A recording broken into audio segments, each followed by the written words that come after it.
Je m'appelle Lorenz Bäumer et depuis 30 ans, j'ai la chance de vivre ma passion en créant des pièces d'exception dans ma boutique du 19 Place Vendôme.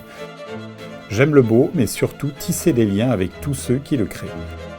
Aujourd'hui, je vous invite à me suivre dans Paris à la rencontre des artisans du beau et de tout ce qui fait mon inspiration.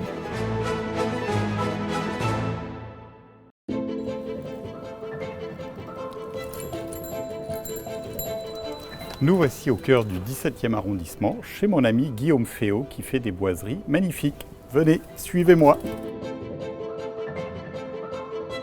Salut Lorenz. Salut Guillaume. Ça va? Merci beaucoup de nous recevoir dans ton beau royaume. Je suis ravi de partager cet endroit extraordinaire et surtout que tu nous racontes parce qu'il se passe énormément de choses ici. Alors tu es ici rue Logier, donc près de la place de l'Étoile à Paris, dans une vieille maison. On fait des décors en boiserie pour des grands chantiers partout dans le monde. Donc on a une collection unique de documents anciens et de décors anciens. Est-ce que tu aurais un décor qui a un lien avec la place Vendôme? J'en ai un à mon avis qui va te plaire, on va y aller.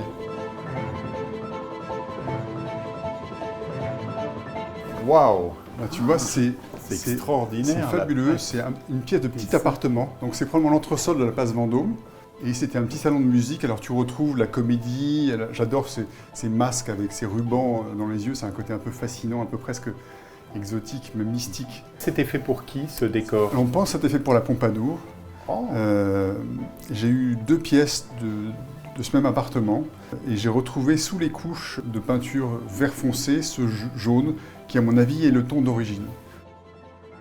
On peut les reproduire en résine. La technique de la résine est très intéressante parce qu'elle reproduit à la perfection, y compris la sculpture, mais aussi l'usure du temps, et ça c'est très fort. Ce savoir-faire que tu as acquis comme ça, tu l'utilises aussi pour des créations contemporaines. Alors exactement, ça permet de rendre les éléments classiques beaucoup plus contemporains, beaucoup plus sexy, tout en gardant une trame d'architecture classique. Ah bah dis donc, il va falloir que tu me montres ça, parce que c'est ce que je fais dans la joaillerie.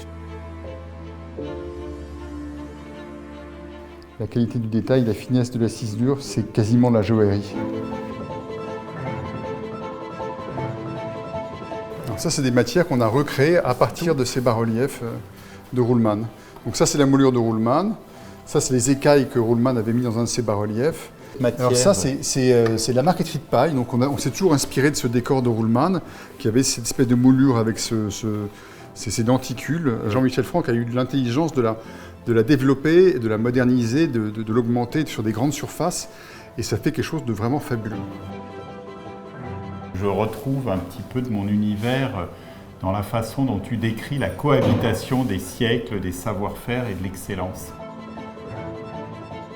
Là, ici, tu as tout un répertoire extraordinaire. Là. Ça me rappelle un peu cette idée d'avoir plein d'inspirations différentes. C'est extrêmement important pour recréer des décors. Quand on travaille dans l'architecture intérieure, c'est vraiment capital d'avoir ça. Et on est les seuls à avoir cette collection unique de milliers de fragments et qui sont très souvent des fragments historiques de bâtiments iconiques. Le mélange de l'ultra contemporain et du classique est très fort. C'est exactement ce que j'aime faire en joaillerie. On prend des techniques anciennes, parfois une façon de tailler les pierres, et puis on essaye de les mettre un peu en clash avec un dessin très moderne pour créer un bijou.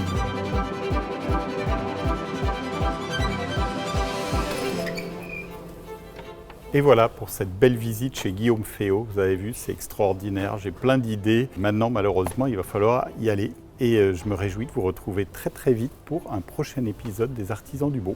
À bientôt!